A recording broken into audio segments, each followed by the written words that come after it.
సర్వాధికారి, సర్వసృష్టికర్త, జయరక్షకుడా, నీ ఘనమైన నామం కొరకే కృతజ్ఞత చెల్లిస్తూ నిన్ను ఘనపరుస్తూ దేవా నిన్ను మహింపరుస్తూ కృతజ్ఞత చెల్లించడానికి మరొక పర్యాయము దేవా నీ సన్నిధానంలో ఇదిగా ప్రభా నీ వాక్య వెలుగులో మా జీవితాలు సరిచేసుకోవడానికి నువ్వు సమకూర్చి నీ ప్రేమ కొరకే కృతజ్ఞత చెల్లిస్తున్నాను. ఈ దినము ప్రభా తమిళనాడు రాష్ట్రము కొరకు ప్రార్థిస్తున్నాను ప్రభా. దాని రాజధాని చెన్నై కొరకు జనాభా 7,78,00,000 ప్రజల కొరకు దేవా 38 జిల్లాల కొరకు 13,003 గ్రామముల కొరకు ప్రస్తుత ముఖ్యమంత్రి అధికారుల రక్షణ కొరకు పాప క్షమాపణ కొరకు అయా నరకము విడిపించి నీ రాజ్యం కొరకే సిద్ధపరచు. ముందుగా నేను సేవించిన ప్రజలు నీ దాసుల కొరకు ఉంటున్న నీ విరోధిని సేవ చేస్తూ నీ విరోధుల క్రైస్తవుల విశ్వాసాల రక్షణ కొరకు అయా ప్రార్థిస్తున్నాను. వారిని క్షమించు, రక్షించమని యెహోవా అనే ఛానల్ ద్వారా మాతో మాట్లాడమని యేసు నామంలో వేడుకుంటున్నాం తండ్రి, ఆమేన్.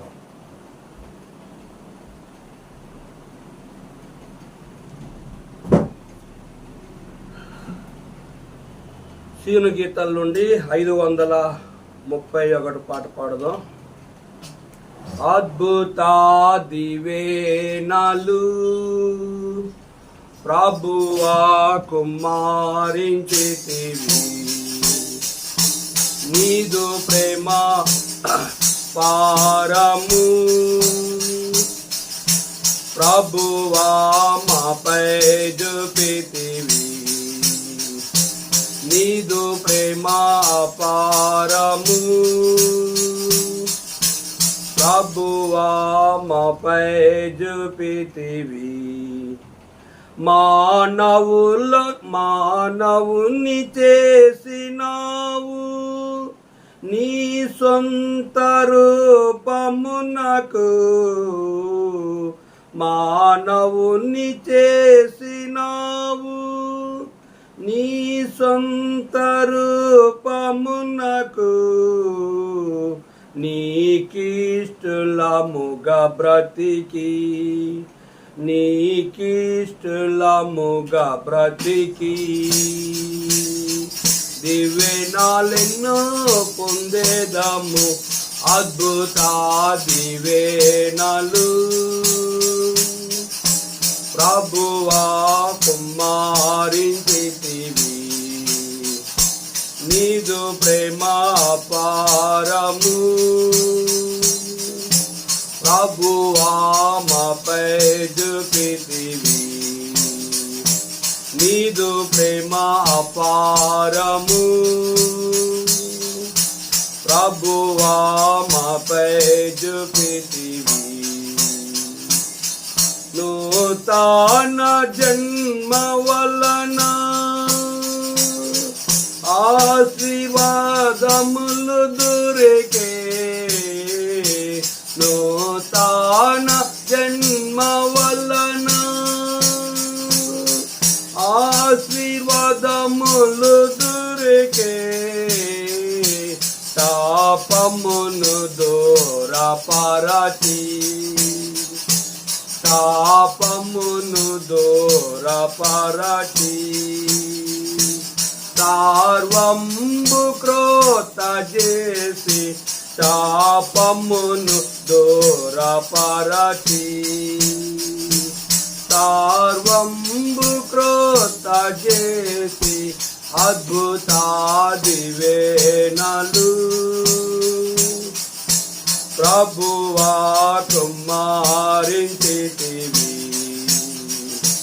నీదు ప్రేమ పారము ప్రభువా మాపై చూపితివి, నీదు ప్రేమ పారము ప్రభువా మాపై చూపితివి. ఆత్మీయముగా నడచి శారీర క్రియలను విడచి, ఆత్మీయముగా నడచి శారీర క్రియలను విడచి ఆయన స్వరము వినుచు ఆయన స్వరము వినుచు దివ్యనాలెన్నో పొందేదాము ఆయన స్వరము వినుచు దివ్యనాలెన్నో పొందేదాము అద్భుత దివ్యనాలు ప్రభువా మాపై చూపితివి నీదు ప్రేమ అపారము ప్రభువా మాపై చూపితివి నీదు ప్రేమ అపారము ప్రభువా మాపై చూపితివి. రోమాపత్రిక 12వ అధ్యాయము మధ్య భాగాన్ని చదువుకుందాం.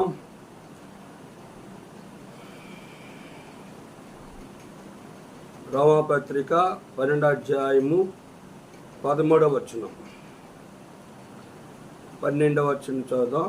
నిరీక్షణ గలవారై సంతోషించుచు, శ్రమలయందు ఓర్పు గలవారై ప్రార్థనయందు పట్టుదల కలిగి ఇండుడి.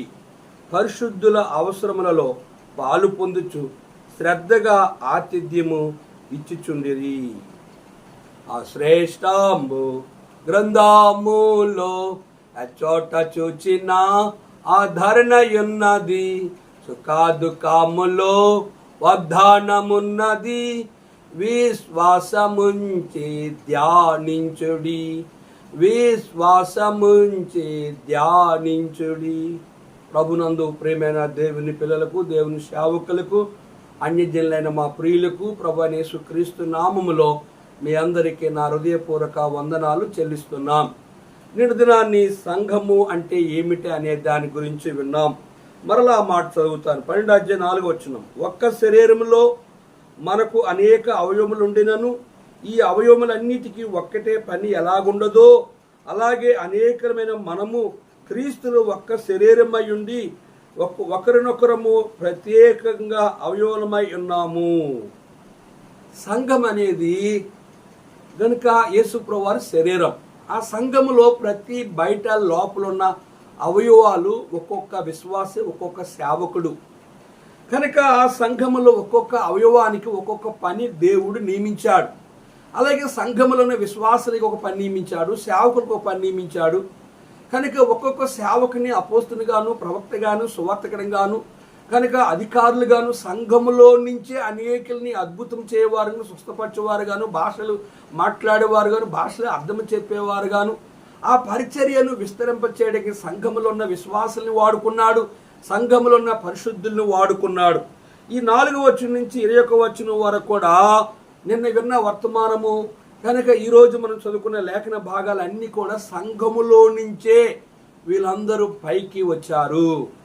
ఈ సంఘము అనేది ఎటువంటిదంటే అన్ని అవయవాలు కలిసి పనిచేస్తే ఐక్యతగా ఉంటేనే, పనిచేసి ఐక్యతగా ఉంటేనే ఒక వ్యక్తి యొక్క ఆరోగ్యము క్షేమముగా ఉంటుంది.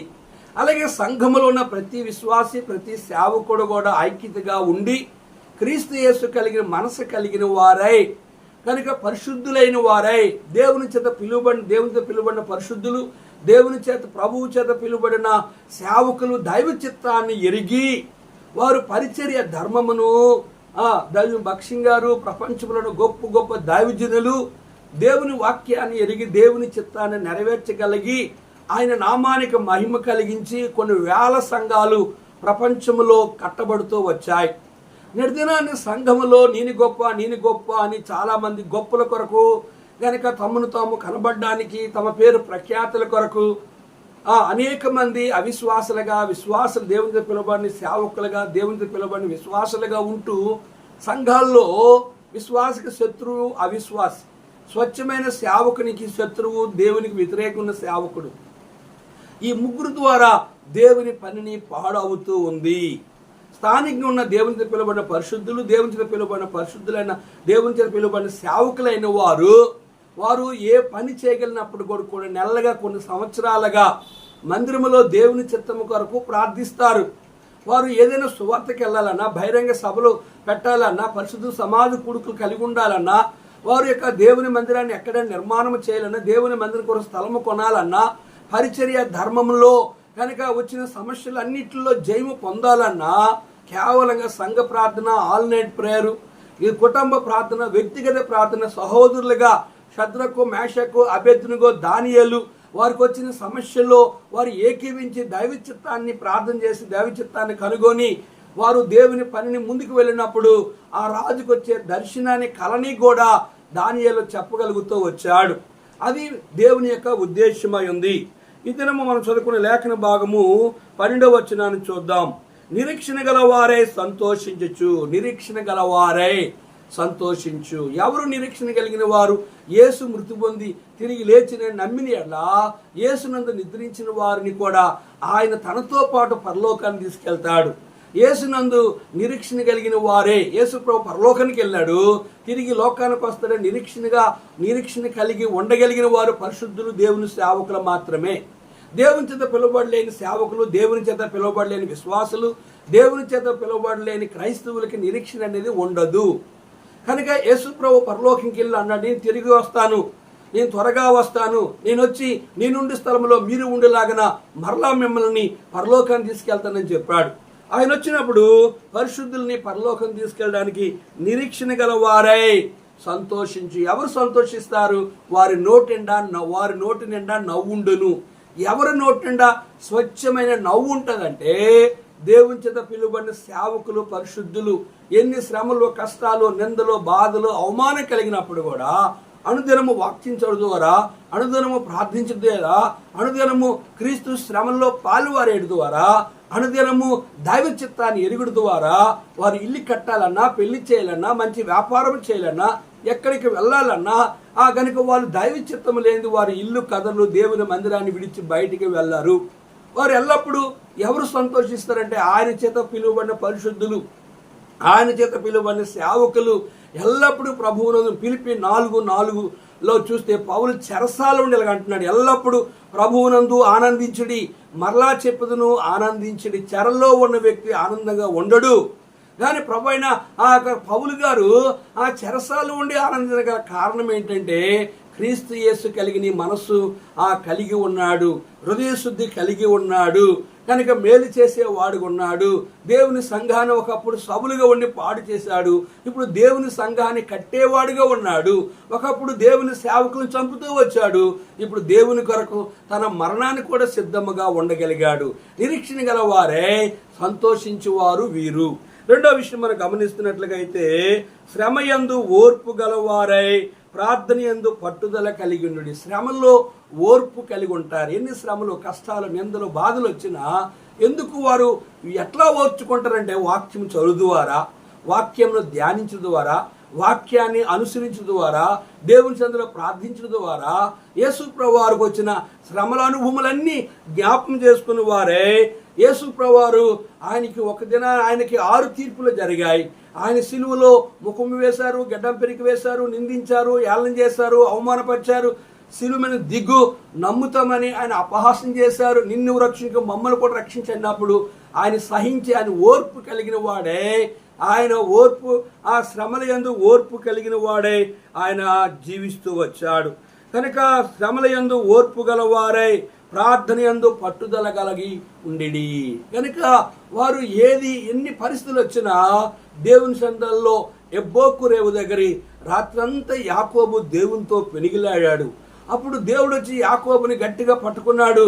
కనుక తెల్లారిపోతున్నాను, వెళ్ళిపోతానంటే నీవు నన్ను ఆశ్రయిస్తే నేను విడిచిపెట్టనని చెప్పి ప్రార్థనలో పట్టుదల కలిగి ఉన్నాడు.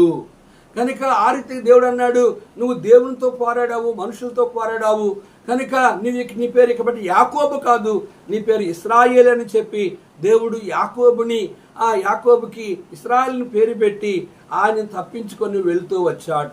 కనుక ఏ రీతిగా యాకోబు జయం పొందాడంటే కేవలంగా ప్రార్థన ద్వారా, పరిశుద్ధుల అవసరంలో పాలు పొందుచు శ్రద్ధగా ఆతిథ్యం ఇచ్చుచుండిరి. పరిశుద్ధుల యొక్క అవసరతల్లో పాలు పొందుచు, పరిశుద్ధులు శ్రమల్లో ఉన్నారు, కష్టంలో ఉన్నారు, అనారోగ్యంలో ఉన్నారు, హాస్పిటల్లో ఉన్నారు, యాక్సిడెంట్ అయ్యింది, లేదా వారు కలిగిన అనేకమైన కుటుంబ సమస్యలు ఉన్నప్పుడు దేవుని సేవకులుగా పరిశుద్ధులుగా మనం వాళ్ళ దగ్గరికి వెళ్ళి వాళ్ళని దర్శించి వారి అవసరాలను తీర్చగలిగే వారంగా ఉండాలి.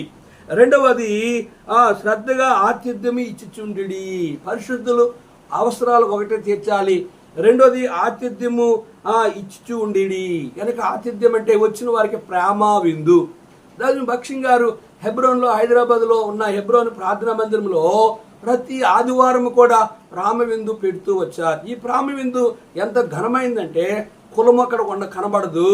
అక్కడ ఏ దేశం, ఏ రాష్ట్రం, ఏ ప్రజలు, ఎటువంటి వారు కనబడరు. అందరూ ఒకే మనసుతో భోజనం చేస్తారు. దాన్ని ప్రేమ విందు అంటారు. కనుక అక్కడ కుడి చేయ ఎడమ చేయ తారతమ్యాలు ఉండవు, అక్కడ మనుషులు భేదాభిప్రాయాలు ఉండవు. అది దేవుని ఇల్లు. కనుక దేవుని ఇల్లుగా కులం లేకుండా, దేవుని ఇల్లుగా దేశం లేకుండా, దేవుని ఇల్లుగా భాష లేకుండా, దేవుని ఇల్లుగా తారతమ్యాలు లేకుండా ఉండడానికి కారణం ఏంటంటే ప్రేమ విందు. ఆ విందు మనం గమనించింది. అబ్రహాం ఇంటికి తండ్రి, కుమార, పరిశుద్ధాత్మ ముగ్గురు వచ్చినప్పుడు అబ్రహాము గొప్ప విందు చేశాడు. ఆ విందుని వారు ఆరగిస్తులుగా అన్నారు. సారా ఎక్కడంటే గుడారములో ఉందంటే, ఈ ఋతువు వచ్చేసరికి సారా ఒడిలో కుమారుడు ఉంటాడంటే సారా పక్కపక్క నవ్వుకుంటుంది. ఎందుకో నవ్వుతున్నావు సారా అంటే, నేను వృద్ధురాలను, నా నెలసారి ఆగిపోయింది, నేను పిల్లల కన్నా నాకు శక్తి లేదు, నెట్లా పిల్లల్ని కంటానంటే, లేదు నువ్వు ఈ ఋతువు వచ్చేసరికి నీ ఒడిలో ఒక కుమారుడు ఉంటాడంటే సారా నవ్వుతూ ఉంది. సారా నవ్వనేలా దేవునికి అసాధ్యం ఏదైనా కలదా అని రాయబడింది. కనుక సారా నవ్వలేదన్నా, నువ్వు నవ్వావు అని దేవుడు యెహోవా అన్నాడు. కనుక ఆ రీతిగా ఆ ఋతువు వచ్చేసరికి ఆమె ఒడిలో ఒక కుమారుడు ఇస్సాకు ఉన్నాడు. దాని అర్థం ఏంటంటే ఆతిథ్యం చేయ మరువుకుడి కొందరు ఎరువుకి దేవదూతలకు ఆతిథ్యం చేశారు. గనురాలు ఆతిథ్యం చేసింది సేవకుడికి. మేడ మీద ఇల్లు కట్టింది, మంచము, బల్ల, పీట, దీపస్తంభం ఉంచి వచ్చింది.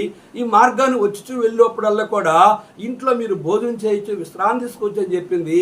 ఒక దినాన్ని తన యొక్క దాసుని పిలిచి అడిగాడు, ఆమెకి ఏమి అవసరమో అడుగు, రాజుతో మాట్లాడాలా, సైన్యాధిపతితో మాట్లాడాలా, తను ఏదైనా అవసరమో అడుగంటే, లేదయ్యా నా భర్త ముసలోడు, నాకు పిల్లలు లేరంటే, ఈ ఋతువు వచ్చేసరికి నీ ఒడిలో కుమారుడు అంటాను ఎలీషా చెప్పినప్పుడు ఆమె దైవజనుడు అంత అబద్ధం ఆడదు అన్న. లేదు నీకు అలా జరుగుతుందని చెప్పినప్పుడు 6వ కుమారుడు జన్మించాడు. దేని బట్టి అంటే ఆతిథ్యం చేయ మరువుకుడి కొందరు ఎరువుకి దేవదూతలకు ఆతిథ్యం చేశారు. రోమపత్రిక చివరి అధ్యాయంలో మనం గమనించినప్పుడు ఒక సహోదరి సంఘం అంతటికి, యావత్తు సంఘం అంతటికి ఆతిథ్యం ఇచ్చినట్లుగా లేఖనంలో మనకు రాయబడుతూ వచ్చింది. చూడండి 16వ అధ్యాయము 23వ వచనం.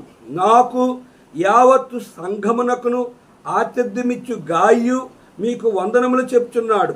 ఈ పట్టణపు ఖజానాదారుడగు ఎరస్తును సహోదరుడగు కర్తయను మీకు వందనములు చెప్తున్నాడు. గాయు అనే ఒక సహోదరుడు యావత్తు సంఘమునకును పౌలుకును ఆతిథ్యం ఇచ్చాడు.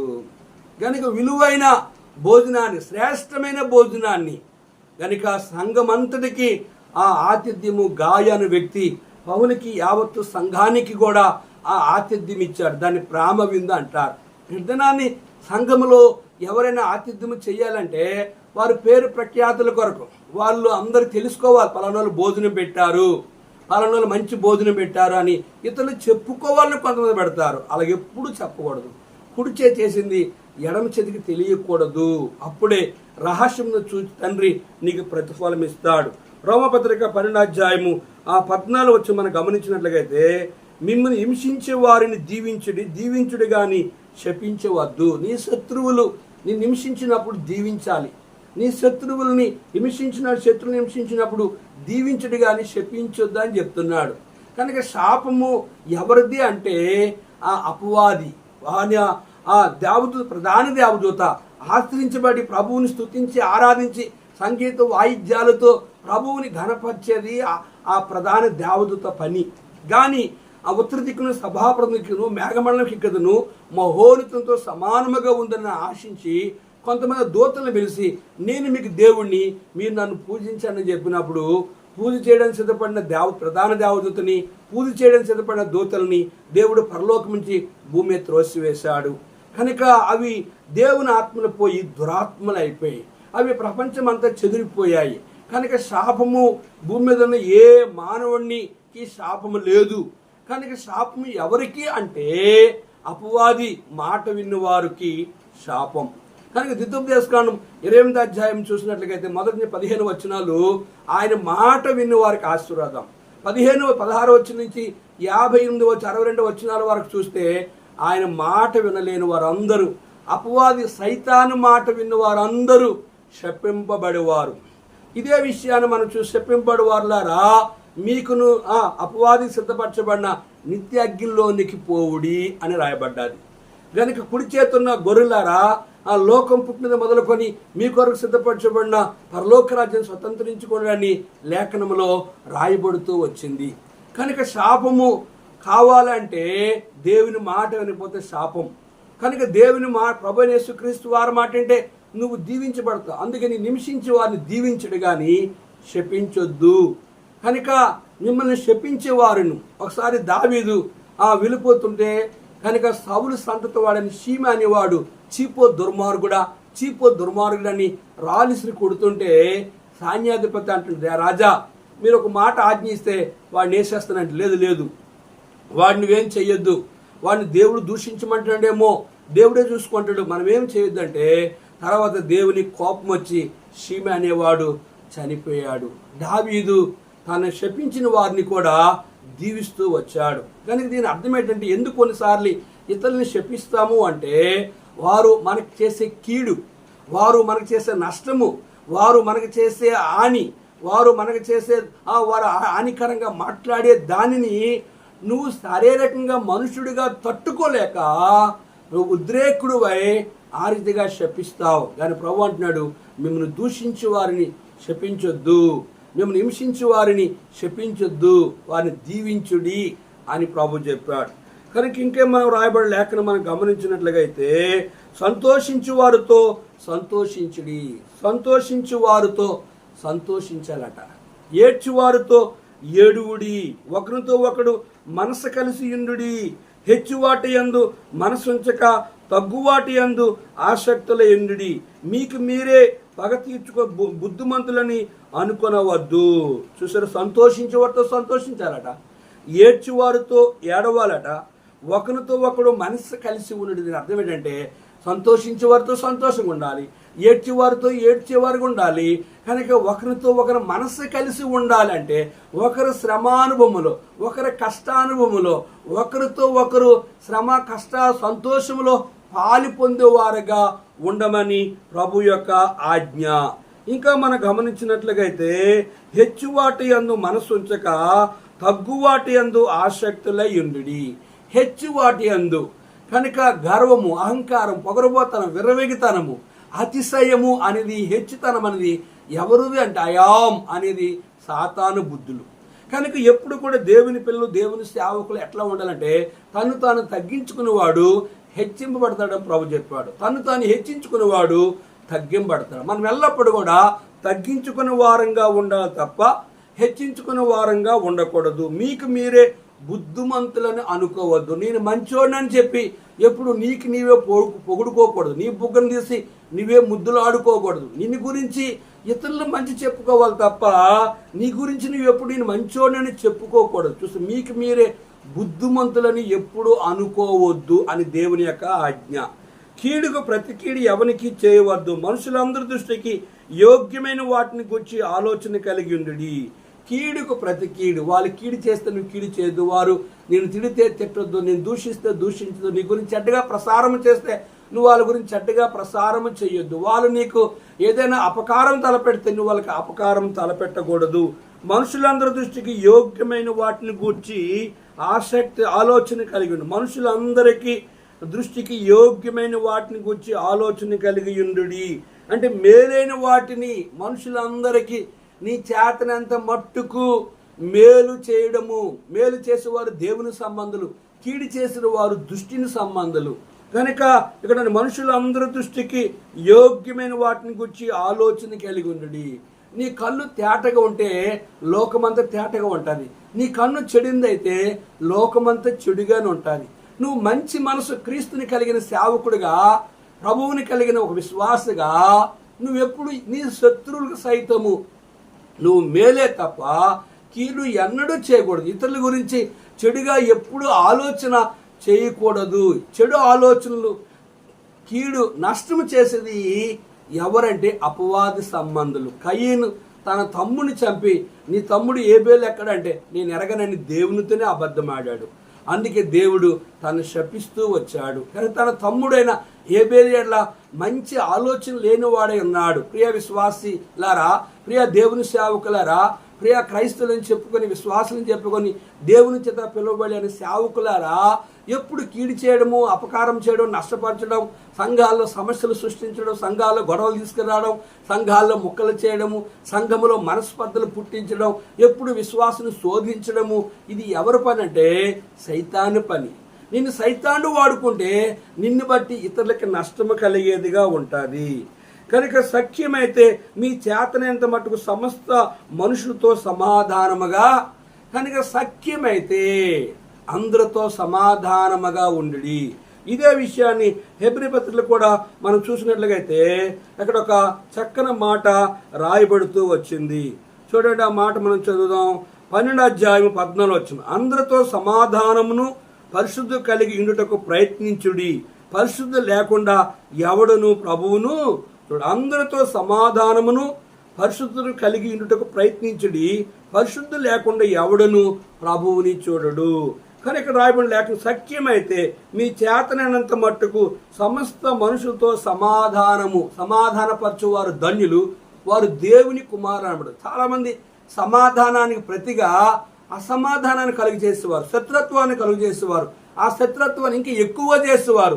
మండుతున్న అగ్నిలో ఇంకా పెట్రోల్ పోసి ఇంకా మంటను ఎక్కి చేసేవారుగా చాలామంది సేవకులు, విశ్వాసులు, దేవునికి వ్యతిరేకంగా ఉన్న క్రైస్తవులు, దేవునికి ప్రభువుకు వ్యతిరేకంగా ఉన్న సేవకులు, ప్రభువుకు వ్యతిరేకంగా ఉన్న నామకార్థులు ఎల్లప్పుడూ వారు శత్రుత్వాన్ని కలుగు. దేవుని సేవకులు కూడా చాలామంది కనుక వారు కీడు చేయడము, హాని చేయడము, సంఘానికి నష్టపరచడము, సేవకుల మధ్య అగ్గిపెట్టడము, కుటుంబాల మధ్య కుటుంబాలని నాశనం చేయడం, కుటుంబాల మధ్య అసమాధానం కలిగించేది అపవాది సంబంధులు.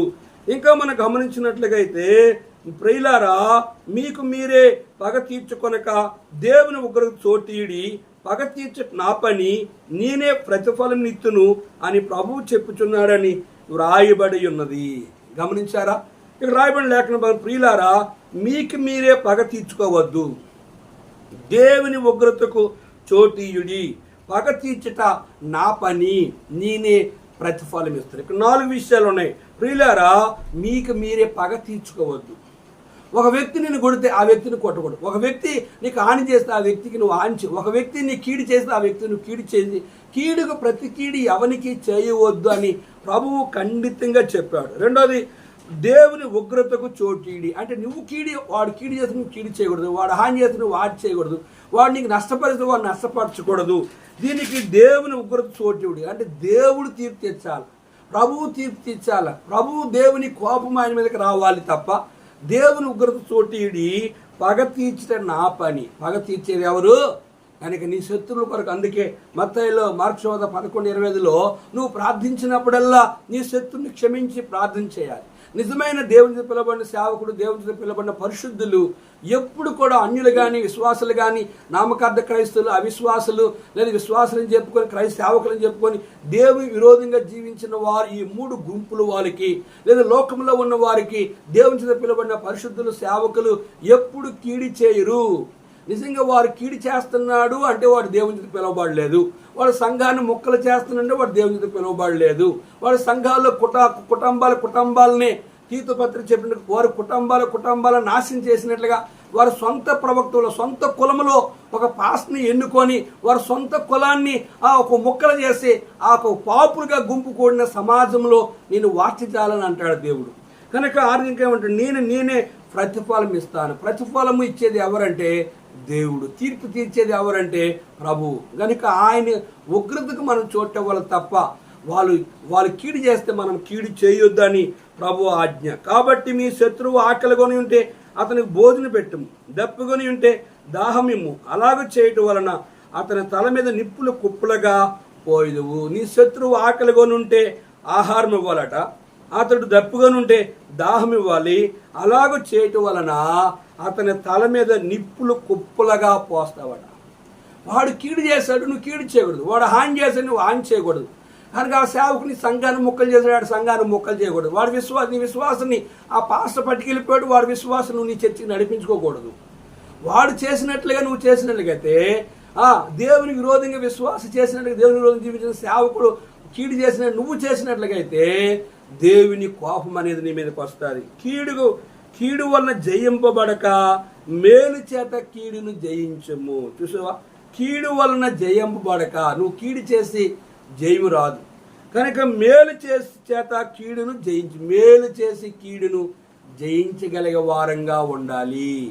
మేలు చేసేవారు దేవుని సంబంధులు, కీడు చేసేవారు అపవాది సంబంధులు. ప్రియ సహోదరి సహోదరుడా, ప్రియ దేవుని సేవకులారా, దేవుని చేత పిలువబడిన పరిశుద్ధులారా, ప్రభువు చేత పిలువబడిన సేవకులారా, నువ్వు కీడు హాని నష్టం చేసేవాడు ఉన్నట్లయితే నీ బ్రతుకుని సరి చేసుకో, నీ జీవితాన్ని సరి చేసుకో.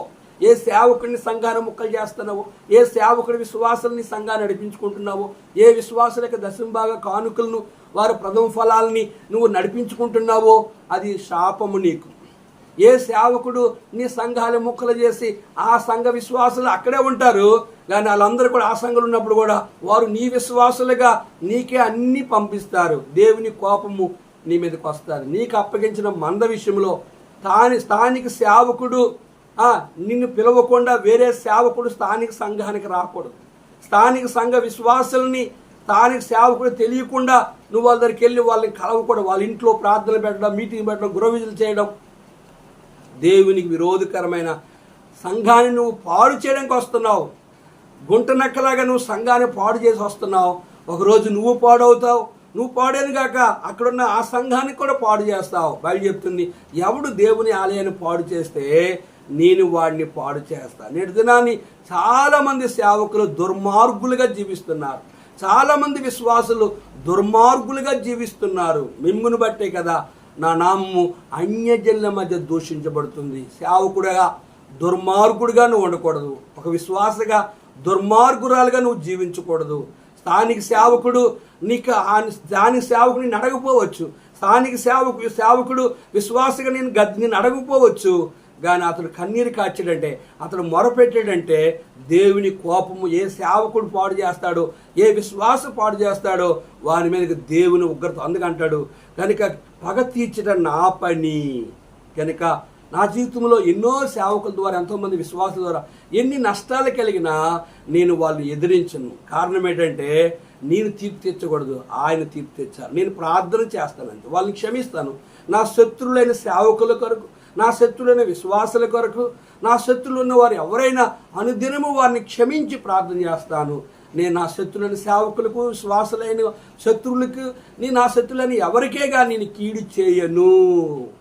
వాళ్ళని క్షమించి రోజు ప్రార్థన చేస్తాను. కానీ నా హృదయంలో వారి మీద పగ పెట్టుకునే ఉద్దేశం నాకు లేదు. వాళ్ళకి దుష్టులకి దూరంగా ఉంటాను. ఎందుకు దూరంగా ఉంటానంటే వారి ద్వారా సంఘానికి కానీ, కుటుంబానికి కానీ, వ్యక్తిగత జీవితాన్ని నష్టం కలిగినప్పుడు వారు దేవుని చిత్తములో లేరని ఎరిగి దుష్టులకి దూరంగా ఉంటాను. ఆ రీతిగా ప్రియ సహోదరి సహోదరుడా, మన జీవితంలో సృష్టికర్తన దేవుణ్ణి మనం ఎల్లప్పుడూ సంతోషపెట్టి ఆనందపరిచే వారంగా మనం ముందు ప్రార్థన చేస్తే మన ప్రార్థన ఆయన ఆలకిస్తాడు. ప్రార్థన చేసుకుందాం. సర్వాధికారి, కొన్ని మాటలు మా ప్రియులు అన్నారు. నీ ఏర్పాట్లు ఉన్న వారిని, సేవకులని, నీ ఏర్పాట్లు ఉన్న పరిశుద్ధులని నమ్మకమైన వారుగా సిద్ధపరిచి నీ రాజ్యం కొరకే బలపరచమని, నీకు విరోధంగా సేవ చేసిన సేవకులు, నీకు విరోధంగా ఉన్న విశ్వాసులు, నీకు విరోధంగా ఉన్న క్రైస్తవులైన వారిని నీ కోపానికి గురి కాకుండా వారిలో ఇంకెవరైనా నీ ఏర్పాట్లు ఉంటే వారిని రక్షించమని, మా ప్రియ అన్యజనుల్ని నీవే సృష్టికర్తను దేవుని ఎరిగి అయా వారిని రక్షణ కార్యం నరకం విడిపించి నీ రాజ్యం కొరకే వారిని సిద్ధపరచమని యేసు నామములో వేడుకుంటున్నాం తండ్రి. ఆమేన్. తండ్రి యొక్క దేవుని ప్రేమయు, కుమారుని యేసుక్రీస్తు వారి కృపయు, పరిశుద్ధాత్మ యొక్క అన్య సహవాసము తాను ప్రేమించి వారికి కూడిన మనకు తోడుండి ఆశీర్వదించునుగాక. ఆమేన్. యెహోవాయందానందమే మహాబలము మీకు.